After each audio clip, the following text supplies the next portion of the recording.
Just don't F me up. Okay, welcome back to the shit show. Just Don't F Them Up podcast with Miranda and Mackenzie. We have two very special guests.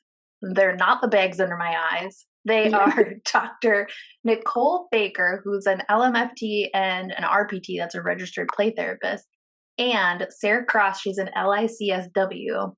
And they work up north there in the Creative Therapy Center in Elk River, all right? You guys don't have accents, though. I don't need to project an accent. They're we're only 40 minutes out of the Twin Cities, so. Oh, really? Elk River sounds so far away, but we're not that far away. I thought that was up by Canada. No. Correction. But I did grow up by Canada. I grew up by Canada, but not, So we're only 40 minutes. Like, I teach at Augsburg, so I drive there like once a week. Oh my gosh, I went to Augsburg. Yeah. So I think maybe we should narrow down what jobs you don't do, because so far you do all of them. You do all of the things. Yeah. If you're looking for a therapist, Dr. Nicole. If you're looking for a tattoo artist, Dr. Nicole. If you're looking for a professor, Dr. Nicole. I mean, would you also like to be my in-home chef in your spare time? No, I cannot cook. I cannot cook. I eat out every night. No, I cannot cook. We found her one thing. Yeah, no, I can't cook. The Achilles heel. We've got it. Yeah. Now I'm certain you're a real person and not just like a superhero. Superhero. So tell us a little bit about your practice that's not that far away, actually. So folks listening, this is very accessible. Mm-hmm. Unless you're our fans in Germany and Cyprus. Then absolutely. Then maybe not as helpful. So tell us about the Creative Therapy Center. Yeah, so the Creative Therapy Center is a group practice. We consist of about 7 therapists. Sarah and I have worked together since 2010. And we have developed this really awesome model of therapy called child-centered reunification therapy. It came about back in, I want to say 2012, 2013. Sarah and I were getting a lot of requests for court-ordered therapy for parents to reunite with their kids. And we said, okay, well, what are we going to do about this? This is a problem that the community is presenting, and we need to come up with something. So we developed child-centered reunification, which is a combination of a 2-therapist reunification model. It includes play therapy, psychoeducation for parents. Every family member is required to participate. So that means, if dad's trying to reunify with kid, mom still has to participate, or other dad has to participate. And we base this off the theory that everybody has accountability in relationship breakdowns. And in order to create, a new homeostasis, the whole system needs to work on some change. And so what then happens is one of us gets assigned solely as the parent therapist. The other one is solely assigned as the child therapist. So we're advocating on both sides of that for each party and doing the work with them. And then when both parties are ready to reunite, we join them together in the playroom and using play therapy modalities such as filial therapy, TheraPlay, to build that relationship then. Wow. And so that's one of our main primary focuses that we do. Our other clinicians do your traditional therapies of couples, families, kids, and they do play therapy as well. Sarah and I focus pretty much solely on these court order cases that we're getting. Okay. Wow. I'm back to thinking that you are superheroes. Yeah. So. Yeah, because that would be tremendous amounts of work. I mean, just any court-ordered sessions are a lot of work. It's a lot of paperwork, but it's also a lot of maybe pressure and stress. And that, is it helpful to kind of have like the team, you're kind of looking at the system as a whole and collaborate? That in itself is already super cool, because it's not often we get to co-therapize. Yeah. But a very cool, you said you made this model, this theory. Yeah, Sarah and I came up with it, like I said, back in the 2012, 2013. I ended up doing my original research for dissertation on it. So it is evidence-based. Now we are working on getting published, those kind of pieces, and doing more research on it because it is really important. So there has been research on it done now, which is really important because for a long time people were like, great, does it really work? Does it not work? So I always refer back, like, here's the published article on it. So we're doing more work related to that and publishing and getting it out there. We've done presentations. We just got back in October from the National APT conference, the Play Therapy conference, and presented a workshop there. We've presented at the MACMA conference before on this model. And a lot of people are hiring us to present and out of state to teach this model across the United States as well. So it's been really exciting to do that. Wouldn't you agree, Sarah? It's been quite the ride. Yeah, it's been very, very exciting. Wow. Wow. Go ahead. I just think maybe because we have non-therapy therapist listeners, like, what is reunification? And let's kind of start there. Yeah. So reunification is a process that the courts actually order for some type of reunifying of parent and child who've been separated for a multitude of reasons. So when a child and parent haven't seen each other for a significant amount of time, but a parent is seeking to have their parenting time back or started, sometimes they've not had parenting time at all. The courts don't always know what to do with that when they have a child who doesn't know this person or there's been a disruption in the relationship. And so they're like, go to therapy and fix that before we can make any ruling about what parenting time is going to look like. So while our job has nothing to do with dictating what parenting time is going to look like, what our job then is to create a therapeutic modality to walk this family, the system through rebuilding or building a relationship that has either been disrupted or hadn't existed in the first place. Oh, wow. Okay. Okay. Oh, I'm trying to wrap. Go ahead.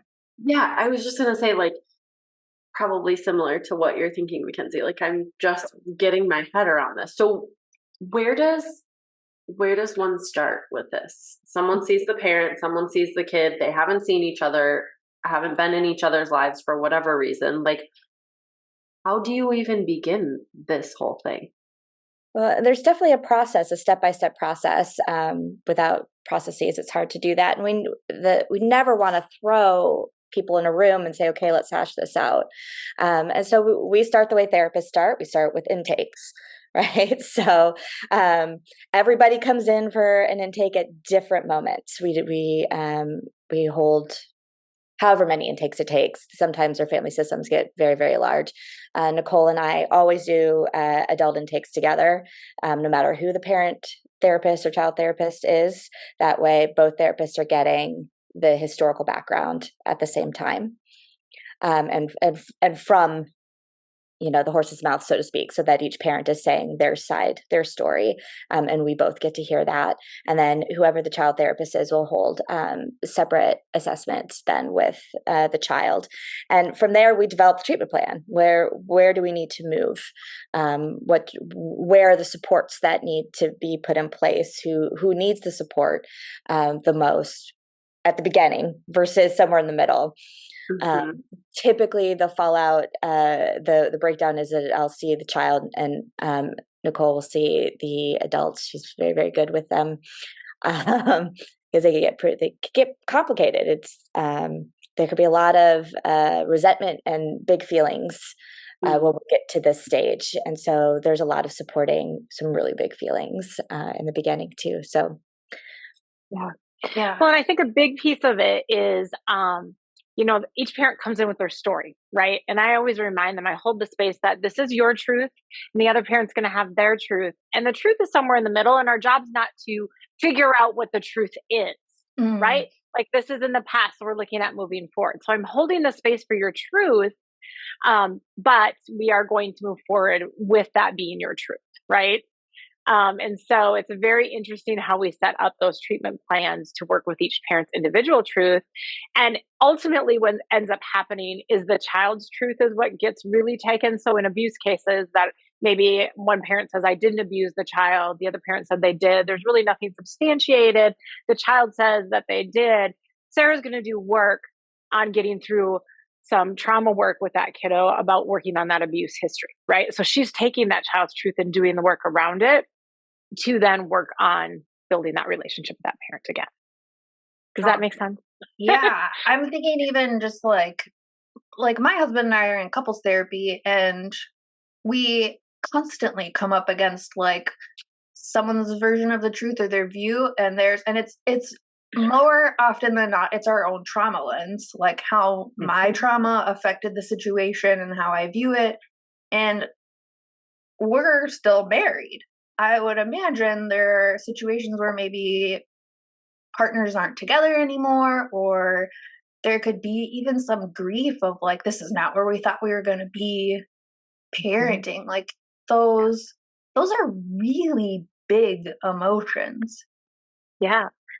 Yeah. And a lot of the research also shows that people who continually go back to court and have these high conflict situations tend to also be diagnosed with personality disorders. So we tend to see a lot of parents with borderline or narcissism as well.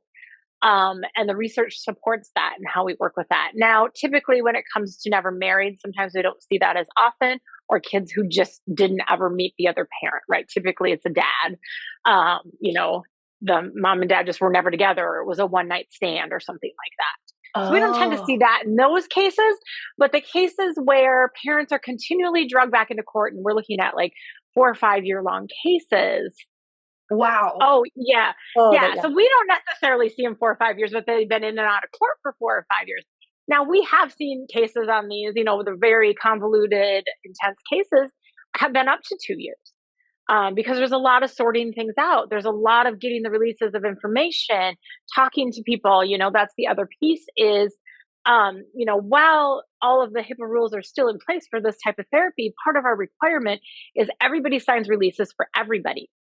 So that means, say, in a formal heterosexual couple, mom would sign a release for dad, and dad would sign a release for mom, because I can't work through issues if mom discloses some issues that dad did early on in her session, and I can't address that with dad unless she signs that release. So that is a requirement of participating. So the court orders we get, the courts have worked with us enough now that a lot of the court orders state right in there, parents will sign all required releases by therapists, and it's already just in the order. Wow. There's so many little things you don't think of. Yeah. You wouldn't think of. Yeah. Mm-hmm. And again, it's from trial and error, right? Like, were we like pros at this in 2013? No, we were like, oh, shit. I wish we did that. Right? Like we need to add this into this model, right? Yeah. And that's like anything. I mean, when we think about all the models that have been created in therapy, I'm sure that everybody had their own shit moments. And, so we did that early on, and we really feel like we've developed this into something that's really substantiated. And we're finding that, we're getting cases, people will drive 3 hours to come to therapy here with us, because the courts know about us and they're ordering them to us. So, well, and it feels like this is so unique. Like having you guys working together and like working with the whole system, rather than having a child therapist for the child, a therapist for this parent, a therapist for this parent, who are trying to coordinate in this triangular way that like I'm just going to say, probably for a lot of us, like we suck at returning phone calls. We suck at like doing all of that because we're with clients all day. We're not just like sitting on the phone all day long. And so it's really hard. And if it's a therapist you don't know well, or, like there's just so many barriers. And so it is very unique that you guys have this system where it's all connected and it's like one well-oiled at this point machine. And I can see why people want you to come and speak and share this, because this seems really awesome. This should be a Thank you. certification. This should be like with the DBT and how behavior tech We're working on that. That is where our goal is to be. Absolutely. Yeah. Well, yeah, of course you are. You're doing everything, right? Yes. Speaking around the nation, developing a certification. Yeah. In my sleep, I write a book. Well, and like I said, we just built out this new office space. It was 3,000 square feet. Like it was a big. It used to be a karate studio, so it was literally a big empty space. Did you sage that yet? Yeah, actually, I did. I have essential oils going crazy. No, everything's great. And so, God bless my husband. He did a majority of the work. Sarah and I came in and, did the painting, and we did some of the carpets and stuff, but he did the hard work of the lifting and all that. So we were like, once this is all built out, we can get back and refocus on where we want to move this forward with, like, looking at, intensives and certifications and those kind of things. We do consultations all the time, even just for people who are working with high conflict, right, divorce cases, and just working with kids in play therapy, they'll want to consult. Yeah. So, well, as you've described, Miranda and I work with adults, and we work with a lot of the BPD personality disorder, especially Miranda, because she works at a DBT clinic, and that in itself is complicated with just the one individual. So you're working with the whole system and having to be aware of each person's trauma affecting not just the moments in your therapy session, but the moments that they're bringing in and saying, you did this and you did this. And I just can't imagine the negotiating and grounding you have to do constantly. It's gotta be exhausting. Well, and a big one that's really triggering for them that they don't understand is I require them to do the adult attachment interview with me, because we'll often see a lot of their attachment patterns carrying into this conflictual divorced relationship, or sometimes their traumas or their attachment patterns they're trying to put that down on the child. It's really not about that parent-child relationship. It goes back deeper. Yeah. So that one is one that sends people like, why do we have to talk about my childhood?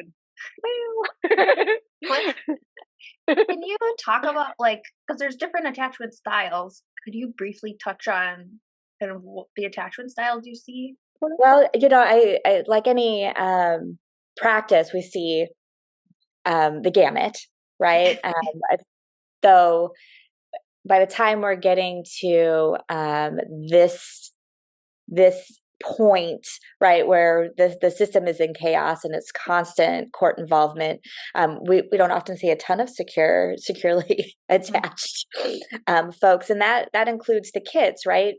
Whether parents are well-intentioned in their protectiveness or whatever is keeping them in court and keeping a child away from another parent. Whatever that intent is, this has had an impact on the child, right? So no matter, we're like, oh, well, we don't fight in front of them, or we don't let them know what's going on. I mean, anybody who has done any kind of practice knows that kids absorb all of it anyway. So kids are coming in with disrupted attachments, whether it's with the parent they're aligned with, and or the parent that they've been separated from. And there can be a lot of damage, even from the perspective of a parent really trying to protect that child, not realizing the damage that they're putting out there. Children see themselves as part of both parents, right? So if they're constantly hearing that this parent is a bad person and does really bad things, right? They're internalizing those pieces as really negative about themselves, and it disrupts their ability to make healthy attachments because they can't see themselves in healthy ways, right? And then sometimes we get, parents who are aligned who get really overly enmeshed because they're really trying to protect. And so we have a kid who doesn't have a good sense of self, or struggling to do their own self-identity, or their truths are merging with one parent's truth and not being able to hold on to their own truths or their own perspectives, which gets really confusing then when they start to develop a relationship with this parent that they've been separated from. Because now there's incongruency with my own experience versus what I'm being told is true, and so it can get really, really confusing and overwhelming for kids. And so having healthy, grounded attachments isn't the focus of that child, right? It's just trying to get by. That's so interesting. Okay. I'm spiraling again.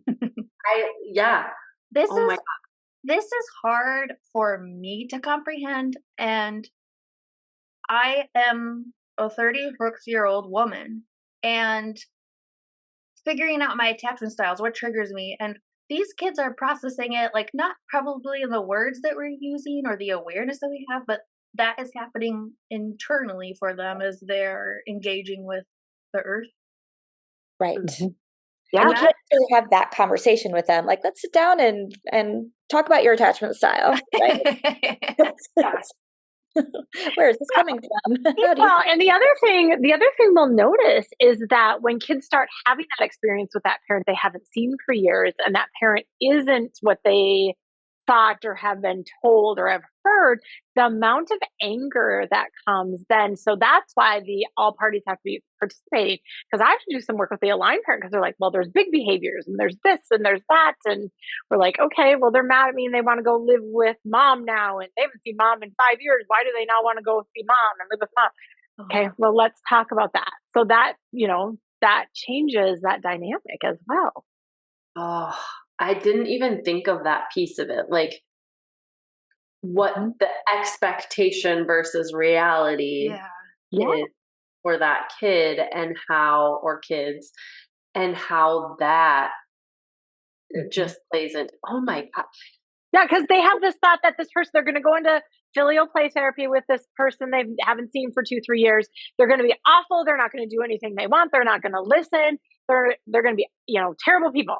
And then when they're engaging, they're playing, and the parent's consistent, because I've worked with them on gaining the skills, and they're like, oh, well, wait, right? And so one of the things Sarah says a lot to kids is, oh my gosh, the big people are doing tons of work so they can be the best parents that they can be for you, right? So that child knows, because again, in reality, the child didn't choose to have to come to therapy once, twice a week and be pulled out of school and A, B, C, and D. This is a big adult issue, which is why we called it child-centered therapy. This is about the child. We're making this about the child. And so the child is the one who says, okay, I'm ready to meet this person. The child, works through this process. The child's in charge in those joint sessions, like right down to planning where they're going to sit, who's going to sit where, what activities they're going to do, okay, versus an adult agenda. And so when they see that parent who is the denied parent being very consistent, and now that changes that narrative a little bit for that child, right? Mm-hmm. And there's been this narrative of, oh, your parent doesn't have time for you, or doesn't want to see you, or doesn't want A, B, C, and D. Wow. Mm-hmm. I'm even picturing, because I didn't think about this before, like reunification with a parent they never knew about or have ever met. That's I never even considered that part where, like, a parent can come back and request, like, some sort of guardianship or even just talk, right? Like, I just want to know who my child is, right? And we've had a couple of those cases where or the parent had minimal interaction when they were infants, but the child doesn't remember, right? And so sometimes that the the unaligned parent would be like, oh, but we had all this time together and look at all these pictures, and I was really involved, which is fantastic. That's very true. But that child has zero memory that relationship existed, right? So that we're starting from scratch from the child's perspective, and that is the number one perspective that we start all these cases off in, is what is the child's perspective? How are they viewing this case? Because we are going to have to move at their pace. Most of the time, depending on ages, and ages play into this quite a bit. Younger kids are a little easier. Easier, I use air quotes with that, to walk through this process. The older a child gets, the more difficult that can be. But for the most part, a child's curious. Like, oh, I have this other dad. I have this other mom. That sounds kind of cool. Or I knew that they existed, but I thought they didn't want to see me. Yeah. They do want to see me, right? So that those cases tend to be pretty cool, actually. From the child's lens, right? The parents in those cases tend to have a harder time. Oh, I had a thought where I was going with that, and I veered off the beaten path. But they could be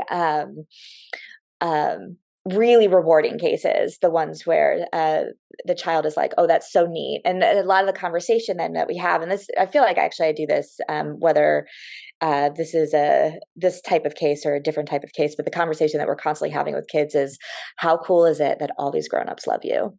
Look at all of these adults that you are important and special. Because at this point we have step parents and, mom's boyfriend or dad's girlfriend or fiance, right? Like all of these grownups think that you are special, and you get to have the kind of relationship that you want with all of them. That's a choice that you get to make. And so that piece is very cool.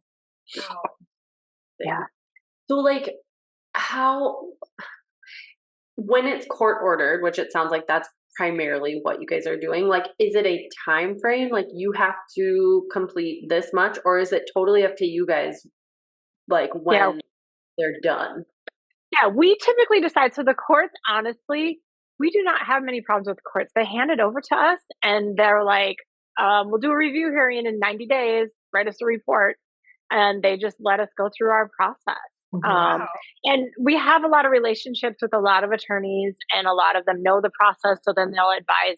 Oftentimes they'll just advise their clients, we're going to cancel the review hearing, because you're doing the process. It's when people don't cooperate or, are hard to get a hold of. And again, those releases are important for that, because then I will get a hold of both attorneys and always talk to both attorneys. We never talk to each one individually, and set up a Zoom meeting and say, hey, your client's not cooperating.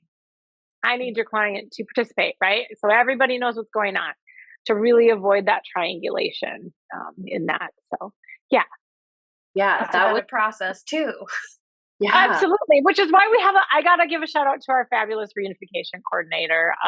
Because without her, like, she's the one who faxes to get all our records or sets up phone calls to meet with other therapists or lawyers or all those things. So Kat does a beautiful job, and I gotta give her credit where credit's due, because without her, we would not survive. But again, we also do have a little bit lower caseloads because these cases are time consuming. Yeah. So yeah, that's what keeps coming to my head, is like, I've done very minimal work with the court system. It's been always very difficult to get a hold of anybody, filling out the paperwork for it and getting signatures that you need and consultations that you need. It takes forever. Yeah. I can't imagine an entire family system. And that really speaks to how much you guys have put into this to even create relationships with lawyers who know the system and all of the releases of information and like all of that, so that this can go smoothly. You guys have done a lot of work. Yeah, and again, it's those oh shit moments that we went, ooh, we need to put this into place, because we screwed up right here. This did not go well. Like, this did not go well. Yeah. So, like, how does insurance or reimbursement work then, if you guys are working together and you're also people are court ordered, and like that seems like so many pieces of things. So everybody is. becomes a client. Okay. Mhm. So mom is a client, other mom is a client, in, that kind of relationship, when then kiddo's a client. Okay. Mhm. And so each parent's client, kiddo's a client, or multiple kiddos. They're all individual clients for one. So when they come in for their sessions, we bill the insurance just like everything else. If kids are not diagnosable, most of the time they are, then that comes off. We collect a retainer. We collect a retainer for work so that everything is paid. So yes, our time consuming activities is paid. Okay. Things we can't bill to insurance is paid. Those joint intakes with parents, only one therapist gets paid from insurance for that client. So the other one comes off the retainer, right? And that is another thing. That's how we know, or I think that's one of the reasons why the lawyers refer to us too, is there's investment now, right? Like, are you going to be consistent? Are you invested in actually seeing your child and paying this retainer to see them? Like, do the work, right? Mhm. And again, that gives us the opportunity to see less clients, coordinate all these other services, because we are still being paid for our time, because we all know as therapists, we want to help everybody. And then we are not getting compensated for it. And once we realize, we maybe did a 60-minute session, but we have to do 30 minutes of phone calls about this client after, and now we didn't get anything for that. Yeah. So in these cases, we very much set up this model and again, that was another learning experience. We do offer 3 pro bono, well, not pro bono, but cases per year where we waive the retainer to make the services accessible. They just have to provide proof of, inability to provide the retainer and those kind of things. Yeah. This model also helps support us using a 2-therapist model, right? And as you guys mentioned earlier, the amount of consultation that we do as a team, I mean, it's nice. We don't have to, track each other down, normally just in the next office or in the same office. But being able to constantly be in touch about progress in the case, or this is where this parent might be struggling, or hey, this has come up about 12 times in session, can we start working on parent switching this way so I could get some movement this way, so having the retainer payment model helps support us doing this work in that way too. Have 2 therapists on the same case. Yeah. I mean, I feel like I'm so glad you guys were open to talking about that, because it seems like so often in our field, like talking about us wanting to earn a living doing this work is like, what? You want to do this? And like, we do. And also, we're not just doing it for fun. And like, you guys are doing the work that you're doing has value, and you deserve to like earn an income, even if that's making phone calls, if that's coordinating with each other, if that's planning, if that's whatever, like that, your time has value. So you couldn't do it any other way, because insurance they don't value our time like that. Right. And so we can't bill consultation time. We can't bill planning time. We can't bill for all of this. So in order to make this model work, you have to do it that way.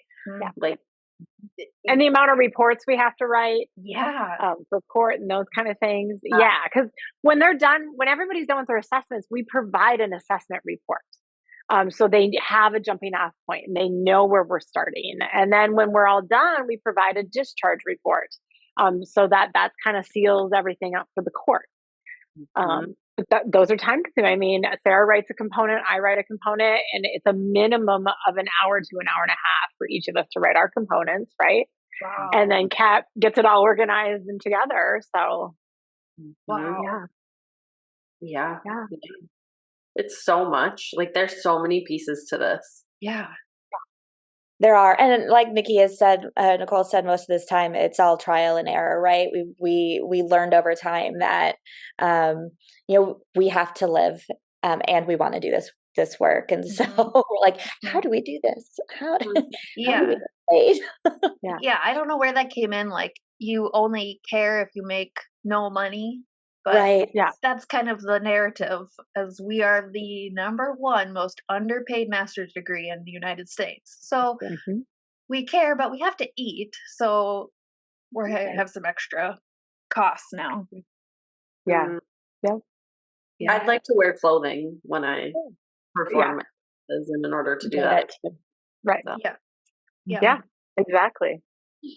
Yeah. Yeah. Oh, Wow. so like what's maybe there's not even this, but like what's an average time frame that you guys are working with a family? Is it like a month, 5 years? Like what? It depends. We'd like everybody to cooperate. We like to see everybody weekly. That doesn't always happen. We have some cases where we're like, okay, we're reunifying them. It's only been 3 months, right? Or 2 months. There have been some cases that have gone on 2 years. There have been a couple cases that we have just discharged because people just will not cooperate, and we also don't just discharge immediately. We've given them multiple chances, multiple interventions with their lawyers, and they just won't cooperate, and we're done. Or we get parents in who, and often happens with teenagers, and I want to maybe just touch on teenagers for a minute. Parents tend to think that their children is frozen in time, right? So if they haven't seen their child since they were 9 or 10, and now their child's 13, 14, 15, they're still viewing them as 9, 10. And they're missing out on the piece that teenagers are really starting to have some autonomy, and they don't want to spend time with the other parents either. It's not just you, it's the other parent. And so parents tend to really struggle with that component. And so the few cases that we have terminated because the parent really honestly has just messed up significantly in the joint sessions and cannot get it is those kind of things. So typically a parent will say something that's really rude to the child or be really self-centered or selfish or I need you. And the teenager's like, I'm not buying into this. The teenager will get up and walk out versus Wow. like maybe a 4, 5, 6-year-old, right? And so those are the cases that tend to be a little more challenging. So there's a lot of psychoed with parents about autonomy, how life is for teenagers, those kind of things. If they don't get it, those cases tend to not be as successful. We have had success with teenagers, but we look at success as, hey, you guys sat in the room for 7 sessions together. You're reorientated to each other, but now, the choice of relationships is going to be a little bit up to the teenager. So it looks a little different. And so it really is going to depend on, how complicated the case is, how long we see the family for. We follow our treatment plans that we set up for the family. But like I said, some are really easy. Sarah will get in the playroom with the kiddo and the kiddo will be like, yeah, I wanted to meet my mom ever since blah, blah, blah. And Sarah's like, all right, so how fast can you get these parents ready? Because kiddo's ready, right? Like, and then there's other sessions where they're like, I don't have a dad, even though they spent time with dad for years, right? Well, I don't have a dad. I've never had a dad. So it really depends. Oh my God. Kind of a long answer for your question, but Right. yeah. But we don't have a short one for that. Yeah. Yeah. It speaks to the complicated nature of this. Every case is different, Mhm. and that it really needs to be based off of the child and what they are safe and comfortable doing and not doing. Yeah. Is there Absolutely. an age where kids can opt out of participation? Like I turned So- 13 and I don't care if I meet dad. Well, at 13, they all say that. They don't care if they meet. Whatever, we don't care. Kids, adolescents don't like their lives disrupted. They don't like missing out on things. They don't like being forced to therapy. And so sometimes the act of being made to come in alone puts up walls. They're like, I don't want to do this. This sucks. And in the state of Minnesota, I don't think there is a stated age that a kid can say I'm choosing or I want to or what that there isn't a magical number where kids get to have that kind of autonomy. But in our process, they do. they do get to have that. Now, my first step in working with any child or any adult is relationship building, right? That's what we do when they come in, is we do that. And so when I have a teenager coming in like, this is stupid, I hate this, I'm like, I get it. So our first step is to validate it. Like, I don't want to make you come in here either, because you're missing school, or you had to miss something that was really important to you. And sometimes it really sucks when we're forced to do things that adults are making us do. But here's the deal. You and I are both being asked to do this, to try this. So I don't know, since we both have to be here, what can we talk about? What would make this process easier for you? And so as Nicole pointed out, teenagers are notoriously our most difficult cases, because some will dig. They're like, nope, not doing it. I hate that person. They were horrible to me. And it could take me months to work around to like, wow, that sounds like that was really, really painful. That was a painful experience that you had. Because by the time they're teenagers, they probably have had experiences with this parent, right? So that's super painful. Like, let's walk through what you might have needed. What if, Dr. Nicole can do some work with your parent, and they can figure out that this was a really painful way to do that. What if? Do you think if there are changes? So doing a lot of work around what if we try? So actually, when we can get a teenager into a joint session, it's really great, because we're not going to force it. I'm not picking that kid up and moving them in. I'm not, we encourage the aligned parent to help encourage the process. Studies do support that too. The more the aligned parent supports this process, the more the child is willing to do the process. So we work hard to encourage that. And our goals for them maybe aren't as big, whereas, littles, we're looking for more, how do we get parenting time? Our goals for a teenager might be, are you willing to do dinner with your parents once in a while? Can your parent attend your basketball game, right? Our goals are maybe a little smaller on a larger spectrum, because we need these kids to not be forced. Forced relationships don't work. And the more that the unaligned parents can give that space, right? I hear you, I hear your need, the more likely they're going to be able to build a relationship. And that could be a very difficult concept to grasp, which is exactly what Nicole was talking about, in terms of recognizing, these parents seeing their kids frozen in time and recognizing that autonomy needs to happen. So yeah, they're their own special group. Well, and another piece we do mention and we do bring up to both parents and kids is, we don't get to make any decisions about parenting time. That's not in our scope. We don't get to make decisions that the courts do. But something that could happen is, you have the power right now, child, to have this process, have your voice heard in a situation where your voice has not been heard because the courts are making decisions. Or if we don't get anywhere, sometimes the court will still just make the decision to send the child with that parent. Yeah. And so we really want to empower the child to know that they hold all the power in this right now. And that's a great opportunity for them. Yeah. Finally a safe space through a process that would be maybe very forced. Right. Yeah.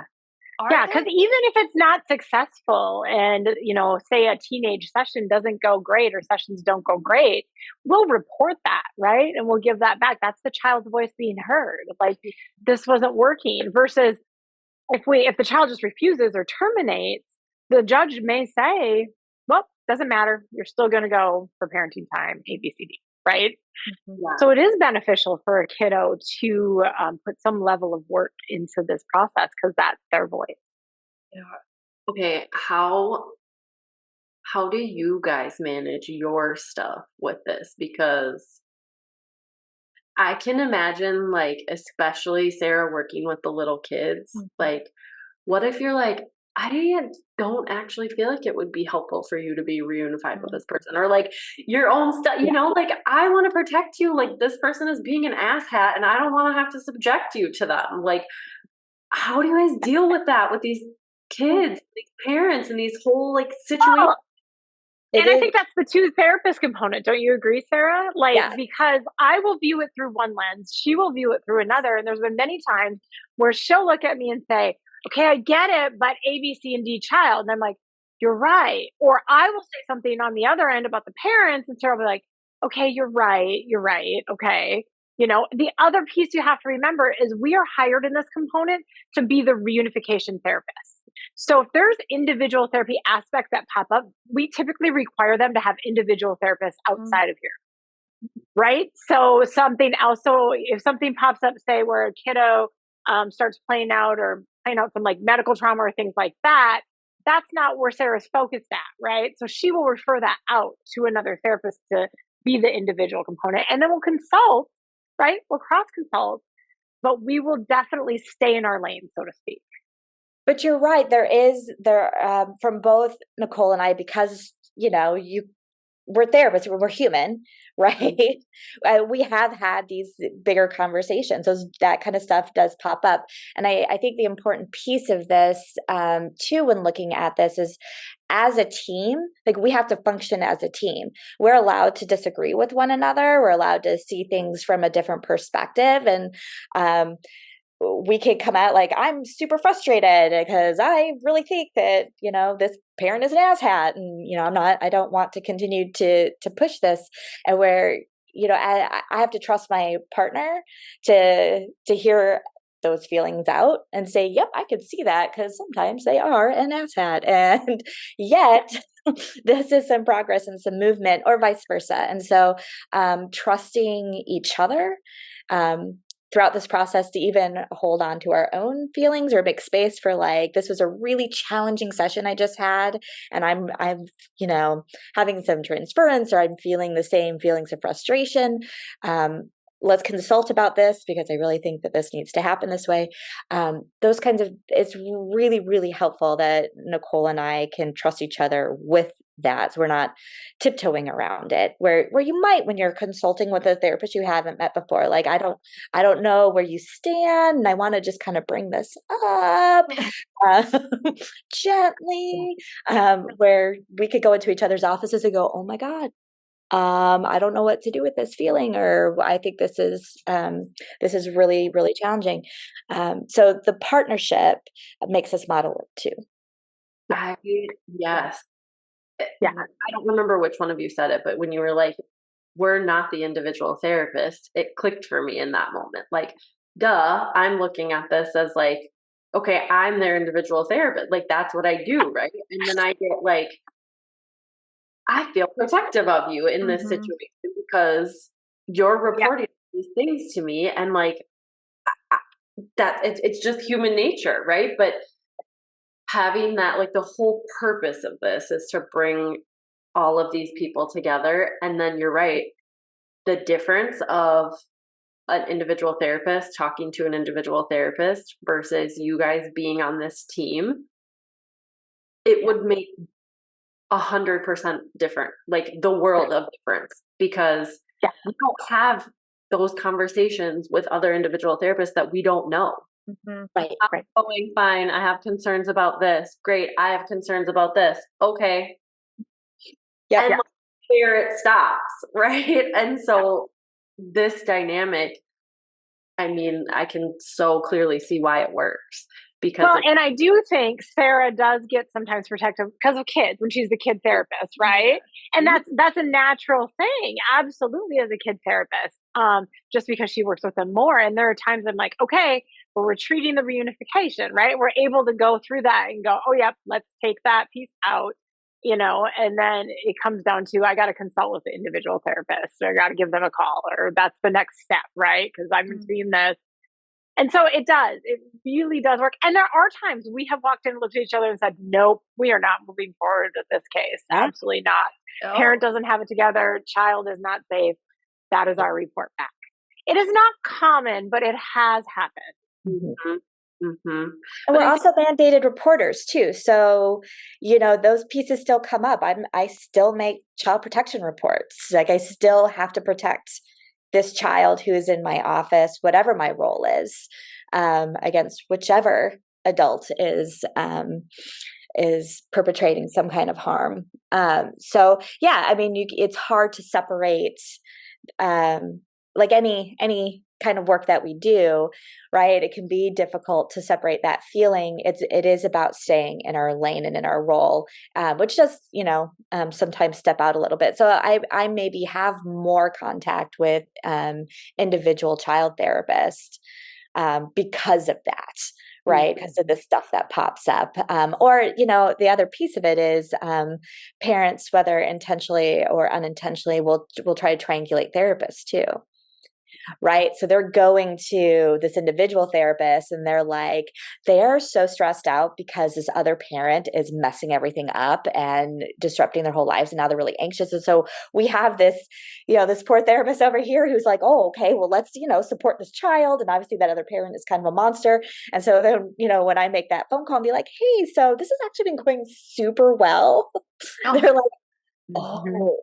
Right. So having that kind of constant contact too on that end, that helps me stay in the lane that I need to stay in. Right. And look, at the fact is Nikki and Nicole and my job is the family. It's the family system. And we could protect all members of the family system with them still being the focus. Mm-hmm. Oh my gosh. Like that just takes, the more you guys talk, the more I'm like, there is just so much to this. Like there is so much. And I feel like, I hope that people listening are getting that from this too, that it's not just like, oh, we just show up and then these therapists go through all the things, because that is the vibe sometimes that we hear about, right? But all of these things that you guys are thinking about and considering and tracking and monitoring and reporting back when you need to and checking in with the outside therapist, no wonder you need the retainer and need to scale back on how many cases you take, because literally I feel like I would be able to handle one family at a time. Focus on you fools and then I'll move on to the next one. Yeah. Oh my gosh. If I'm ever doing parts work, I have to make a diagram because I'm like, this is just so overwhelming. There's 4 parts here. I can't imagine real humans. All their own parts. This person with their part, this person with their own parts. Oh my god, there's 20 parts showing up right now. Yep. And you guys also seem really just so chill and so it depends on the day, right? We just came back. Well, she's still on vacation. I'm still on vacation. I just came back from a 2-week vacation. So I mean, right now, there are days where we're like, what are we going to do? But again, that's when we start to feel, okay, we need to just take a day off, or we need to take a day and go through all these cases and talk about what we're doing next, or where we're at with these or this movement. So yeah, I mean, and we also, you guys kind of caught us, and we purposely just discharged a whole bunch of cases in November, knowing we were moving our clinic. And so literally starting next week, we have, I think, 6 intakes on these cases in the next 4 weeks. So cases, yeah, 6 new cases coming aboard. So we had kind of purposely planned a lot. Yeah. You want to do a follow-up podcast, maybe in 3 months, we might have a different story. We'll be less chill. Oh my gosh. Well, you guys are the real life superheroes. So wow, yeah. Wow. I mean, thank you for doing this work. This is hard and it's not common, and it's so needed by so many people. And so developing this and sharing this, I feel like you are making such an impact on so many people. Yeah. Yeah, which is another reason why we wanted to do this podcast, was just validation and normalization, because there is no normal parenting journey. No, absolutely not. That is for sure. Yeah. Thank you guys so much for giving us your time, but also for explaining the intricacies of the work you do. And I'm really excited to hear more about I mean, you guys need to do a certification. I don't know who approves that, but I don't either. We're gonna find out. yeah, Yeah. there's some sort of therapy overlords that you have to meet with, write an application, probably a $20,000 down payment. Right. Sacrifice on an altar. Do I get a tiara? Do we get tiaras at the end? That's really what I'm looking for. Like, I mean, That's an extra $500, but I was going to say, if you purchase or make them yourselves, you okay, yeah, because I mean, you know, I think everybody who gets certified should have a crown or a tiara. Mhm. No, Dr. Nicole, don't give a shit about us. We have to get certified. We have to do CUs every 2 years, and nobody's going, good job. I think that we should. You know? I think that we should. This is a new movement. Every time someone gets a certification, you get, I mean, what makes you feel royal? Right? I think so. I think we should go with it. That's coming from the play therapist. With the trophies. That tracks. That definitely tracks. Yeah. Right. Wow. Thank you guys so much. I still have so many questions, so maybe we'll talk you into coming back, because there are, and the other thing about doing these episodes is we get questions then as a result of the episode, and we're like, well, I don't know. We just do the interview. Right. We'd love to. That's wow. Yeah. Well, thank you guys so much. It was so amazing to talk to you, and I feel like I learned so much. And I mean, keep doing the work. God bless. Thank you. Yeah. Thanks for inviting us. Thank you so much. Thank you guys. And thank you to our listeners. If you like this episode, or if you like our episodes in general, give us 5 stars. That's our own tiara. Yeah. Like us, follow us. All of Instagram, Facebook, YouTube, Apple, Spotify. Go everywhere. If you really love us, like us on all of them. Yep. That's what I asked for Christmas. Oh, top of the list. Yeah. Okay. Thank you, everyone. Bye. Bye-bye.